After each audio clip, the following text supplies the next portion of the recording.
días, los saludo nuevamente para el estudio de esta semana. Esta semana estamos preparando una pequeña serie acerca del poder en acción, el poder en acción del Señor Jesucristo. Muchos debaten, ¿verdad?, acerca de la capacidad o del alcance de su poder, pues podemos ver en las Escrituras que su poder no era solamente para sanar, aunque sanó a muchas personas, tan solo diciendo la palabra las personas sanaban, ¿verdad? No necesitaba de mucha oración o mucha elaboración. Él lo hacía porque tiene el poder en su palabra. Pero también tenía el poder sobre la naturaleza. Cuando le dijo a las olas del mar paren y pararon, ¿verdad?, demuestra que el Señor Jesucristo tiene poder sobre la naturaleza, tiene poder sobre la muerte, pues algunos que ya habían muerto levantaron, inclusive él mismo, ¿verdad?, después de al tercer día se levantó de entre los muertos. También tiene el poder para saber y conocer el futuro, ¿verdad?, y preparar un lugar para nosotros cuando estemos en su presencia. Por lo cual en esta hora, hermano, quisiera compartir con usted este estudio.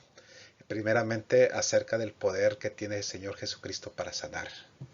El poder para sanar a una distancia. Vamos a verlo en este estudio de esta mañana. Pues la historia que tenemos en esta mañana, que la podemos leer en el libro de Juan, es acerca de un hombre que tenía éxito. Tenía éxito, pues era pues oficial del rey. Podemos pensar que tal vez hasta era pariente, ¿verdad?, o familia de la realeza en ese tiempo.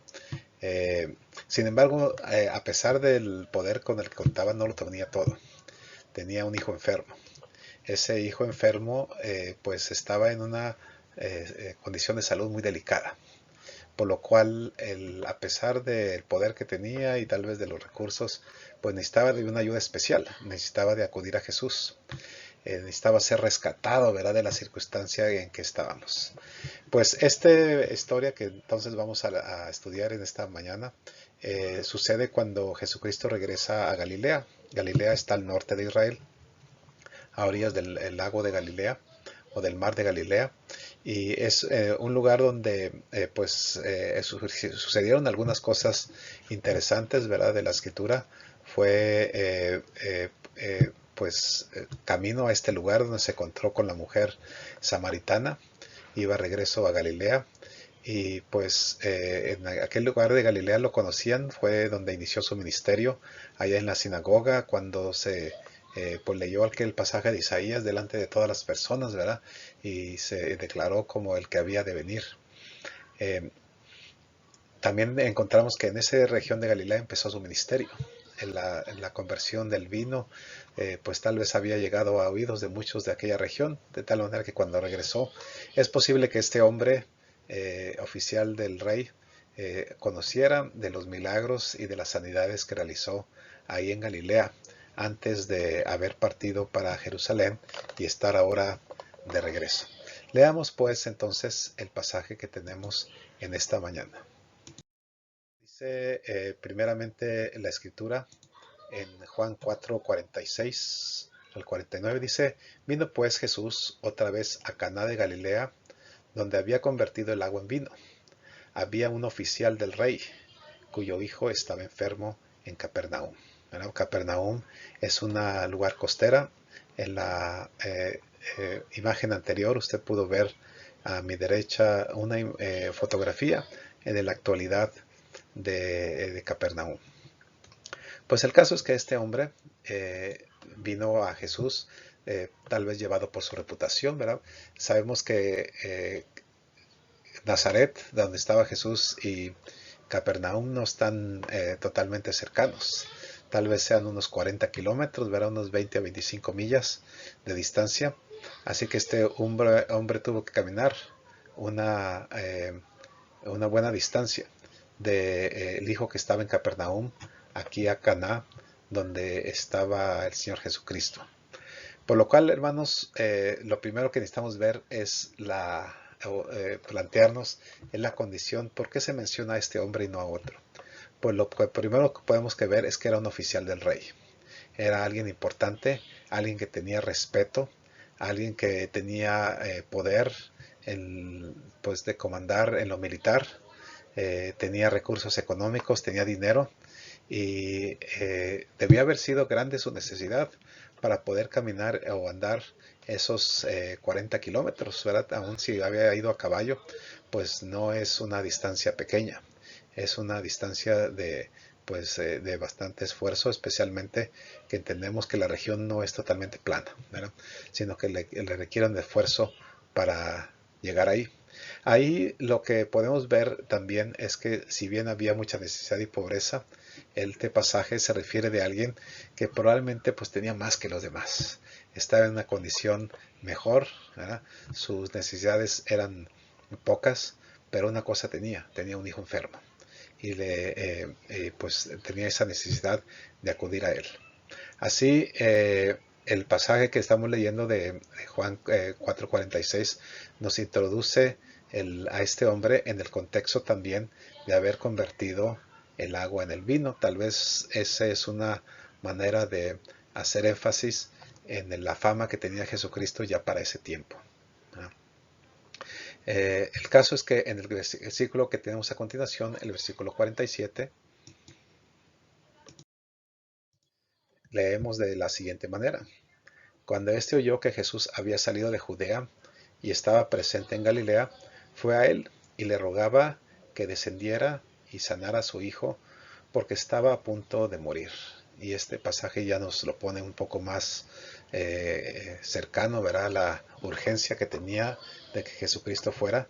Le pide que vaya con él, ¿verdad?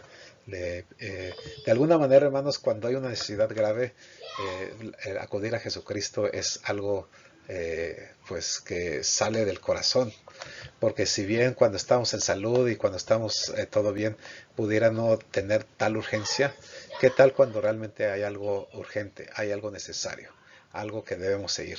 Como que el orgullo, la autosuficiencia, ¿verdad? Se acaba, sino que es necesario dejar atrás lo que pues es aparente para irnos al núcleo de la necesidad, que es en este caso la salud de su hijo. Así que este hombre estaba pues no precisamente feliz, no precisamente satisfecho, no en una actitud de poder, ¿verdad? Y de ambición, sino en una actitud de, de dolor y de preocupación, ¿verdad? Por la salud de su hijo. El poder, su orgullo y su posición no importaban en ese momento. Lo importante era saber si Jesucristo le podía sanar. Así que fue él, y dice el pasaje, y le rogaba que descendiera y sanara a su hijo. De alguna manera tenía la fe, pues no se le acercaría a Jesucristo, pues ve y a ver si tú lo puedes sanar. No era a ver si lo puedes sanar, sino dice, desciende y tú le sanas, porque tal vez él ya conocía que le podía sanar. En el pasaje, en el versículo que tenemos a continuación, el versículo 48, leemos: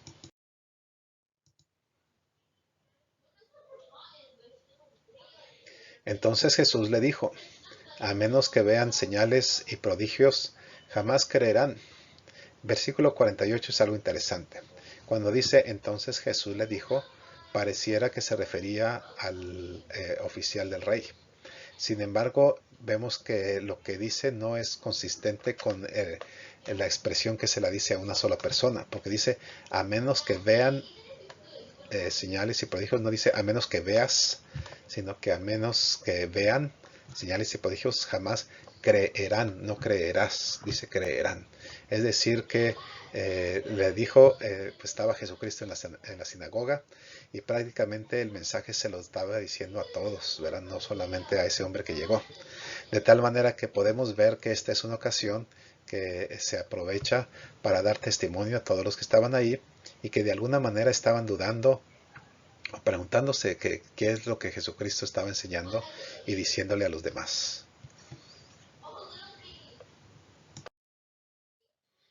Así pues, el oficial del rey le dijo a Jesús, Señor, desciende antes que muera mi hijo.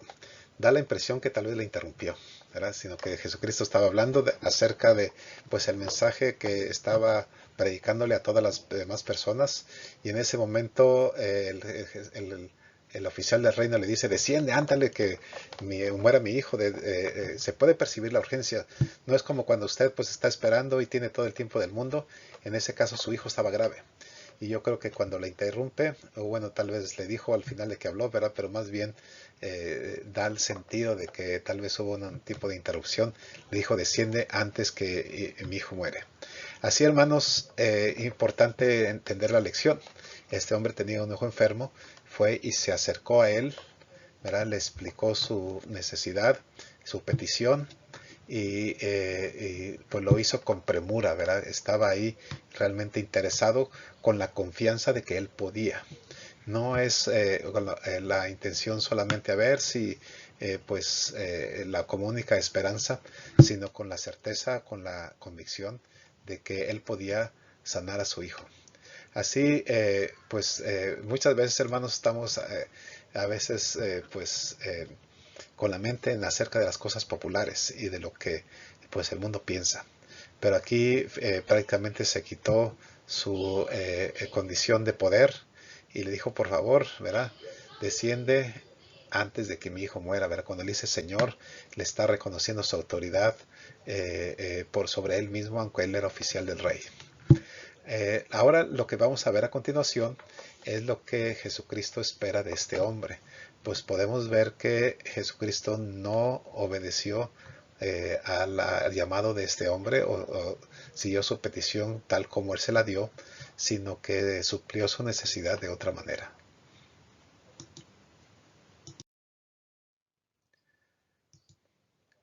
Jesús le dijo, ve, tu hijo vive. El hombre creyó la palabra que Jesús le dijo y se puso en camino. Así Jesucristo dijo la palabra, tu hijo ve, tu hijo vive. No le dijo, bueno, en este momento le sano, sino simplemente le dijo, ve, que tu hijo vive. Y el hombre creyó la palabra y no le hizo falta que fuera a él, ¿verdad? A pesar de que no le había cumplido la petición de descender hasta la costa, ¿verdad? Donde estaba el lago de Galilea, como quiera, su palabra le bastó. Caminó otros 40 kilómetros, era 20 o 25 millas, para llegar de nuevo ahí a Capernaum, donde estaba su hijo. Y cosa interesante, cómo es la fe. Porque a veces uno puede pensar que la fe es tener la certeza absoluta, pero no del poder de Dios, sino de lo que va a pasar. Yo creo que podemos tener certeza absoluta de que Jesucristo tenía poder para sanidad, para sanar, pero este hombre quería saber, ¿verdad?, de cómo fue que sucedieron las cosas, y lo encontramos en el versículo 51. Mientras todavía descendía, sus siervos salieron a recibirle, diciéndole que su hijo vivía, ¿verdad? Entonces él les preguntó la hora en que comenzó a mejorarse, y le dijeron, ayer a la 1 de la tarde, les cedió la fiebre. Es decir, que el hombre sabía que había sanado, pero de alguna manera el preguntar acerca de la hora le confirmaba que había sido la obra hecha por el Señor Jesucristo. No fue coincidencia, no fue casualidad, sino que sucedió exactamente a la hora que se le había dicho. ¿Qué tipo de fe? Pues sabía que Jesucristo podía sanarle y le iba a sanar, y el muchacho estaba enfermo. La pregunta tal vez puede interpretar que Jesucristo simplemente supo que sanó naturalmente y por eso le dijo, vete, tu hijo vive. Pues sabemos que son varias horas de camino, ¿verdad? Pero el preguntar exactamente a la hora del día, él le da a entender que fue la palabra del Señor Jesucristo la que actuó en ese momento y le sanó. No es que el Señor Jesucristo simplemente tuviera conocimiento de que el joven había sanado en esas horas en las que tardó a llegar este oficial del rey a, a Caná, sino que había sido sanado por medio de él. Ahora, hermanos, nuestro dilema en este pasaje, versículo 53. El padre entonces entendió que era aquella hora cuando Jesús le había dicho, tu hijo vive, y él creyó con toda su casa. También hizo Jesús esta segunda señal cuando vino a Judea, de Judea a Galilea. Aquí podemos ver que entonces había más personas. Y dice, y creyó con él toda su casa. La cosa es que a veces los milagros, hermanos, suceden solamente en algunos lugares o con algunas personas, pero son hechas para llevar a la fe a todos los demás. Muchas veces queremos que el Señor Jesucristo haga fe en nuestra vida personal y sí la hace, y yo creo que en diferentes ocasiones, pero también la hace en otros para que nos sirvan de testimonio y nos sirvan de conocimiento que Él está en acción. En este caso, el Señor Jesucristo respondió a la petición de este oficial, el joven sanó, y dice, y creyó Él con toda su casa. De tal manera que esa pregunta no solamente le sirvió para reanimar o reafirmar su propia fe, también le sirvió para que todos los demás supieran. Cuando Él les dijo, no, a esa hora yo fui, lo visité y de seguro les contó con lujo de detalles lo que había hablado con el Señor Jesucristo y la hora en la que Él le dijo, tu hijo vive, que fue cuando el hijo se dio la fiebre y se empezó a recuperar. Ese fue el camino de fe que este hombre siguió. Bien, versículos, a continuación vemos el versículo que sigue. Por cierto que si pensamos en qué hora era, ¿verdad? La escritura dice la hora séptima, tal vez sería la 1 de la tarde o las 7 según el calendario, ¿verdad? La séptima hora para los romanos pues era las 7 de la noche, igual que para nosotros. Para los judíos no, la séptima hora era más o menos a la 1 de la tarde. Ellos dividían en 12 horas desde que sale el sol hasta que se pone. De tal manera que si fuera las 7, a la 1 de la tarde, podemos pensar entonces que tal vez permaneció o pasó la noche, ¿verdad? Desde que se encontró con el Señor Jesucristo, a menos que se haya reunido con Él muy temprano, ¿verdad? Pero no es la intención, no la impresión que da en el pasaje, sino que la impresión que da es que fue hasta el día siguiente que sucedieron las cosas.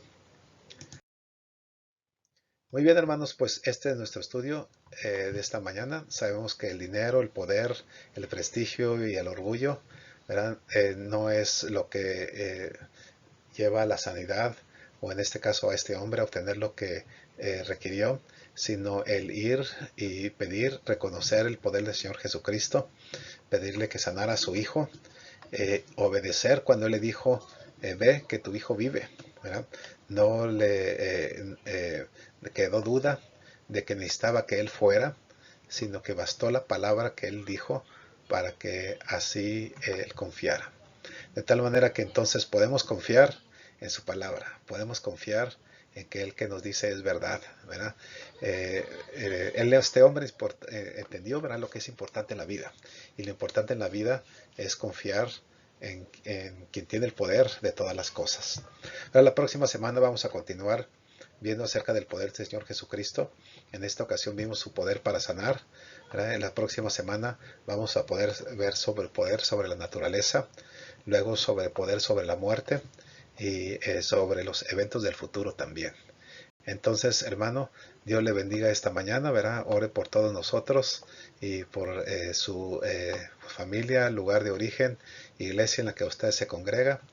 Dios le bendiga y nos vemos la próxima semana.